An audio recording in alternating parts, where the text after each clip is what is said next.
ça tangue sur le marché de l'or blond, et il a fallu faire appel à la réserve stratégique. Le sirop d'érable, principalement produit au Québec, est victime de son succès et d'une mauvaise récolte au printemps dernier.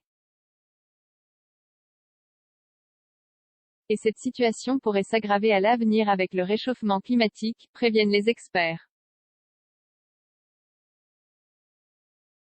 Cette année, pour éviter la pénurie, le Québec, qui produit les 3/4 du sirop d'érable mondial, vient de faire ce que les États-Unis et d'autres pays ont fait pour le pétrole, puiser dans les réserves mises en place pour éviter les ruptures de stock. C'est normal, c'est ce qu'on veut, la réserve doit être le tampon entre la température, la demande et la production, explique Serge Beaulieu, le président des producteurs et productrices acéricoles du Québec PPAQ, qui représente plus de 11,000 professionnels. C'est à Laurierville, à quelques dizaines de kilomètres de la ville de Québec, que se trouve la réserve.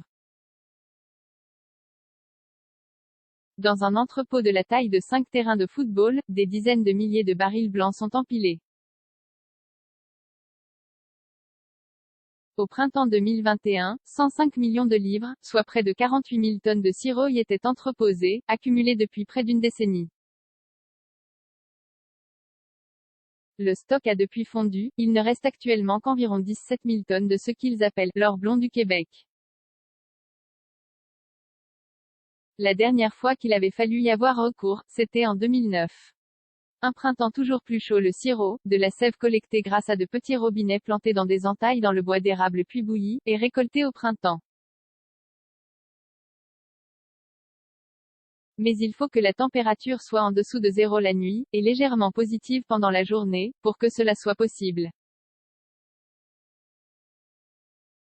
L'érable c'est vraiment au printemps, mais là le printemps a été écourté parce qu'il a fait plus chaud plus vite que d'habitude, donc au lieu de faire un bon mois de récolte on a peut-être fait 2 semaines et des petites journées, déplore Laurie Larouche, 23 ans, productrice de sirop d'érable. Nous avons eu 50% de sirop en moins, cette année, renchérit Maryse en inspectant ses entailles, bonnet sur la tête et pieds dans la neige sur son exploitation de Saint-Marc-sur-Richelieu, à 50 km à l'est de Montréal.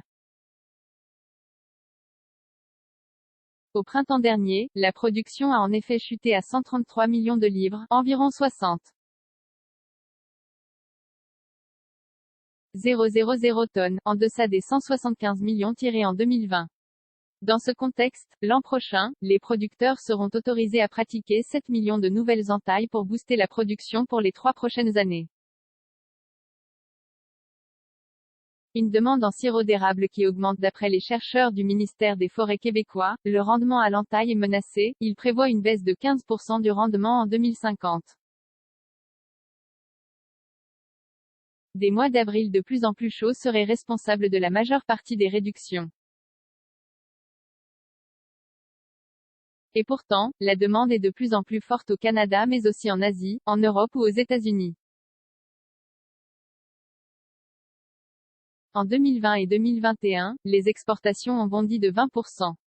Avec le Covid, les consommateurs étaient beaucoup plus à la maison, à essayer de découvrir des nouveaux produits alimentaires, explique M. Beaulieu. Or, le gros ne s'écoule pas dans les restaurants, mais plutôt, à la maison. Et il est de plus en plus utilisé, abonde Laurie Larouche, pour remplacer le sucre blanc parce que le sirop d'érable, c'est meilleur pour la santé que le sucre raffiné. 14 commentaires, 54 partages, partagés sur Messenger, partagés sur Facebook, partagés sur Twitter, partagés sur Flipboard, partagés sur Pinterest, partagés sur LinkedIn, envoyé par mail, sauvegarder une faute, imprimé.